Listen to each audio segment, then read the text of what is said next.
cómo medimos la OTIF y cómo integramos los nuevos operadores logísticos. Porque finalmente pasarle un paquete a un operador logístico, primero te tienes que integrar, tienes que saber cuándo ese operador logístico entrega ese paquete y cómo lo entregó.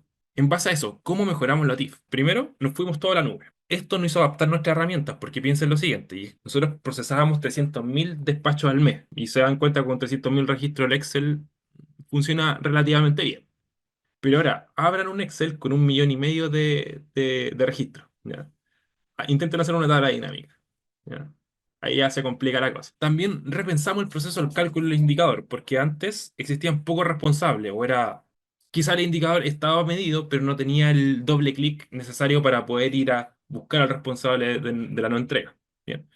Y también comenzamos con una medición diaria, porque antiguamente este indicador lo medía un equipo completo, que su única misión era medir ese indicador. O sea, folio a folio revisaban quién fue.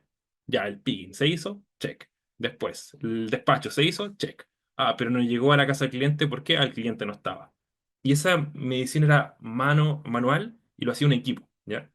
Entonces era un poco tedioso y eso hacía que el número se cerrara 2 días posteriores. O sea, yo recién hoy día, lunes, podía ver el número del sábado o del viernes, ¿ya? Lo cual igual te deja, o sea, tú no puedes gestionar 2 días retrasados. Ya todo lo que puedas hacer ya que un poco de... Ya pasó, o sea, ya pasó hace 2 días. Recién vas a ver el número 2 días después, entonces no es tan óptimo, ¿ya? Si uno quiere hacer gestión día a día. Entonces, aquí hago la pregunta que les comenté. ¿Alguien ha procesado acá 1,5 millones de datos con Excel?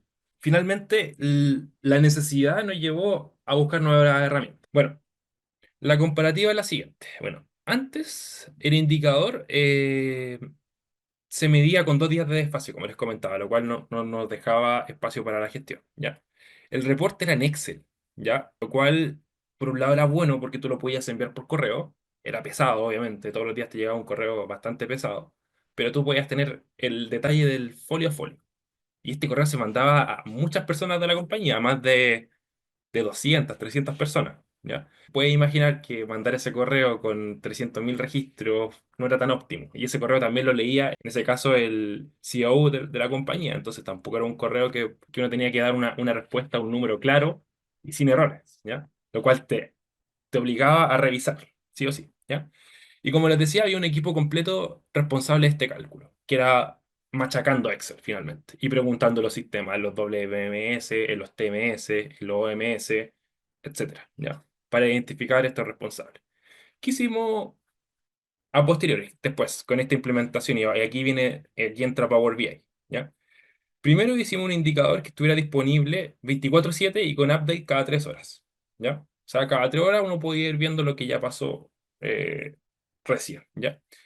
Lo usamos en Power BI porque en ese entonces nosotros trabajamos con Microsoft y una herramienta de Microsoft de BI es Power BI y teníamos las cuentas necesarias para poder avanzar con esto. Quizás si hubiéramos tenido Tableau, lo hubiéramos hecho con Tableau. Si hubiéramos tenido Looker, lo hubiéramos hecho con Looker, pero en ese entonces era la herramienta de la empresa. Ahí nosotros no la elegimos, fue casualidad. Bien. Y esto hizo al hacerlo en Power BI que la distribución sea 100% online, o sea, por Power BI Service, que es el servicio que tiene Power BI en la nube. Lo cual te permite ver reportes desde el computador, desde tu teléfono móvil, desde donde tú quieras, siempre y cuando tengas tu cuenta. ¿Ya? Entonces, en este caso, los folios que cumplían eran 170.000, que representaban el 93%. Ok. Y de aquí para abajo, todos los responsables del no cumplimiento. ¿Ya? Y aquí, por ejemplo, vemos un número general del comportamiento de un cyber. Por ejemplo, 600.000 folios vendidos, de los cuales eran 896.000 unidades. ¿Qué quiere decir eso? Que teníamos un 75% de multi y un 25% de single. ¿Qué significa multi y single? Es que son solamente un producto y single, y multi que compré una polera y un chaleco, qué sé yo. ¿Ya? Entonces, eso es bueno, que el multi sea alto.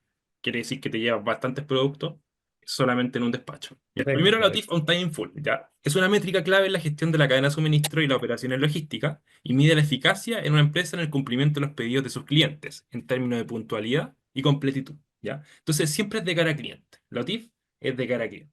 ¿Y cuál es En este la caso, promesa? ¿para qué? La promesa Hay, que, hay dos OTIF. El OTIF de sí, cara al cliente y el del proveedor de cara a nosotros. Pero Es igual, que, es de ellos, nosotros somos el cliente para ellos, claro. tal cual.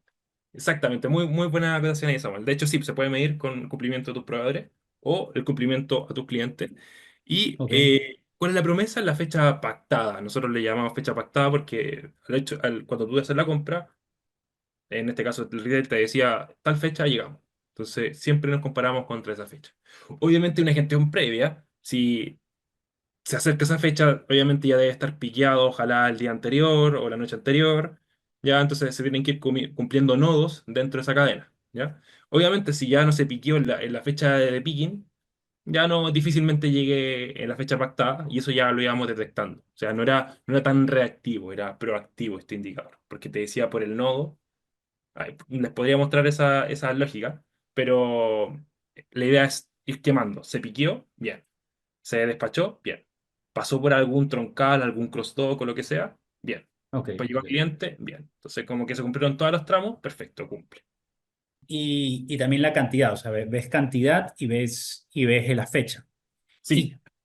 Y, y entonces en cada uno de los nodos, o sea, ¿Mm? tuviste que mapear el nodo y tuviste que mapear el tiempo que demora cada nodo o sea, del inicio del nodo al final o del inicio de la actividad al final de la actividad.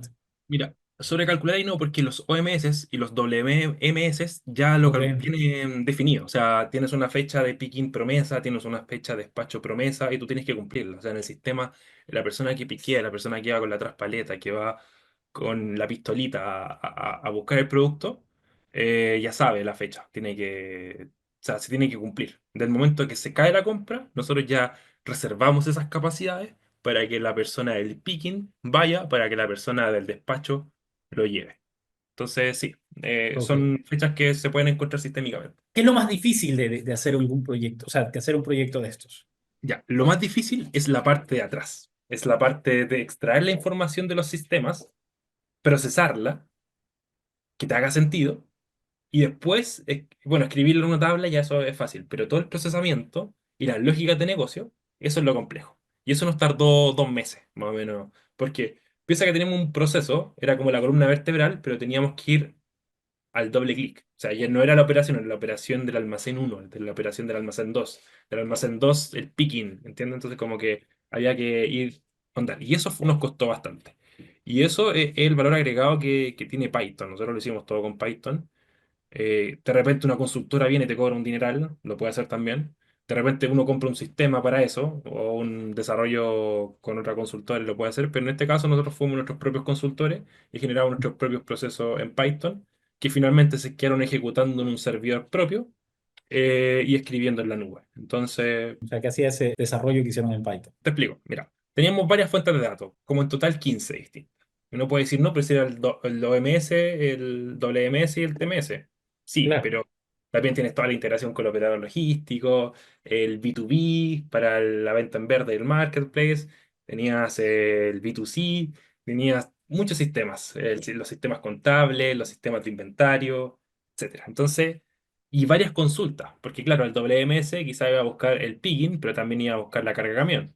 Al WMS iba a buscar el inventario, al TMS iba a ver el camión que estaba asignado a ese pedido, etcétera. Entonces, eran bastantes consultas que nosotros agrupamos en varias tablas y separamos dos mundos, el 1P y el 3P, porque son totalmente distintos. El 1P es lo que nosotros almacenamos y el 3P es lo que algún operador logístico, al nombre del retail, hacía llegar el producto a tu casa. El 1P tenía bastantes caminos ya definidos y el 3P ya tenía otros caminos también definidos, entonces separamos agua en dos tablas, 1P, 3P, y así lo analizamos y fuimos nodo a nodo calculando que si acaso se Ok. cumplía o no se cumplía el tramo. ¿Cuál era el dato llave que unía todas esas fuentes de datos? Excelente pregunta, Sergio. Mira, para nosotros era la orden de compra, la purchase order. O sea, ¿Ya? ese era el pedido que tú tratabas de Sí. hacer de todo el seguimiento. Claro, el pedido que tenía distintas líneas y esas líneas podían ir en un despacho o en otro. Les doy el ejemplo, si compré 5 productos, ya, la boleta por los 5 productos, pero esos 5 productos pueden estar en 3 bodegas distintas. Entonces tenía 3 despachos distintos. ¿Ya? Entonces ahí, pero de la orden de compra yo podía llegar a los despachos y podía llegar al SKU y a la unidad, etcétera. Entonces, sí, la orden de compra era mi llave. ¿Ya? También podría decir alguien, oye, el despacho. Sí, pero ¿a qué cliente? Es que la gracia del despacho, el despacho es logístico, pero la orden de compra me agrega la parte del cliente, porque yo sabía que iba a tal cliente en tal dirección o a tal cliente en tal tienda. Entonces yo podía saber esa información que